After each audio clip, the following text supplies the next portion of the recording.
want to descend into cliches, but because of Ouattara's tenure and what's being said in Ivory Coast, the question has to be asked, has he spent years rigging this election, this one?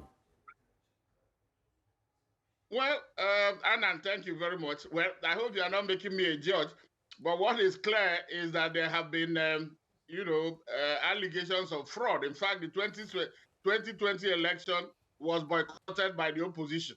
So, and the 2010 was the one that caused a problem and led Cote d'Ivoire into a civil war, leading to about 3,000 deaths. So it hasn't been free and fair election that you will have in the sense as it will be described. So there have been problems and violence and contestations.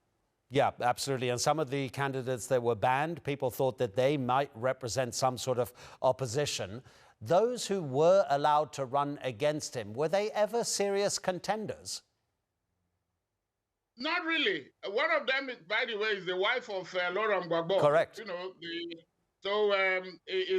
why they would allow her to run, but they disqualified the husband and then disqualified Cham, who was really seen to be galvanizing the youth voters. They said because he was disqualified because of double citizenship or nationality. So the ground has been laid for Ouattara to have a free ride. That's what it is. And protests were banned. People have been arrested, and some even already jailed, you know, for 36 months. And so there is tension. But it's always been like this. Cote d'Ivoire has never known a very transparent and credible election environment since 2010, if one can put it that way. Is the country better off now than it was before Ouattara came to power? He's definitely had a positive effect on the economy, but many of the poorest, and Paul, you know this, many of the poorest in Ivory Coast are saying, actually, it hasn't benefited us at all.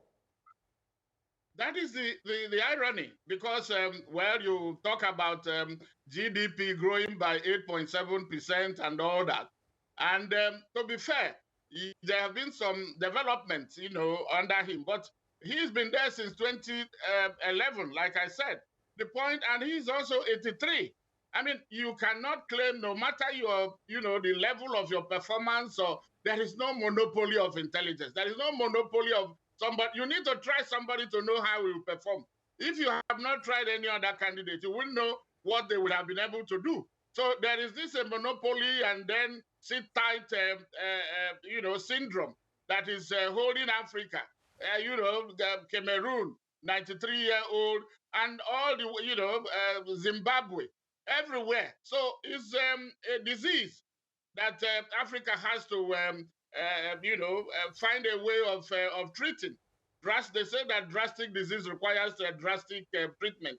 I think for him, he changed the constitution in 2016 and said he has reset it, and now he's going for what he called maybe second term, when in fact he's doing the fourth term from the old constitution. So these leaders, they carry out what you call constitutional coups, electoral coups, and when the military now comes with their military coup, everybody is, you know, aghast. They want to condemn them.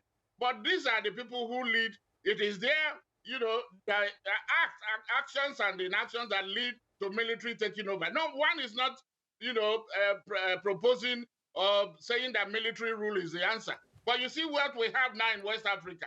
4 or 5 countries already, and then in Central Africa, everywhere, because the civilian politicians are not delivering, you know, what they have promised. They are not doing so.